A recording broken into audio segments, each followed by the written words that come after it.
സങ്കീർത്തനം 86:17. അങ്ങയുടെ ദാസിയുടെ പുത്രനെ രക്ഷിക്കണമേ.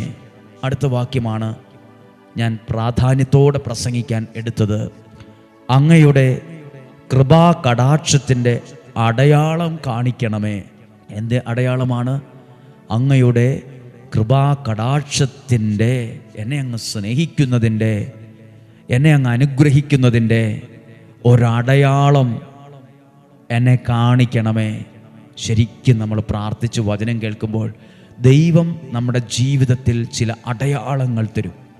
അടയാളങ്ങൾ, കൃപാകടാക്ഷത്തിൻ്റെ അടയാളങ്ങൾ, കൃപാകടാക്ഷത്തിൻ്റെ അടയാളങ്ങൾ. നിയോഗ പ്രാർത്ഥന എന്ന് പറഞ്ഞാൽ 31 ദിവസം എന്നറിയാമോ? കൃപാകടാക്ഷത്തിൻ്റെ അടയാളങ്ങളാണ്. കൃപാകടാക്ഷത്തിൻ്റെ അടയാളങ്ങൾ നിങ്ങളുടെ കുടുംബത്തിനകത്ത് വെളിപ്പെടും.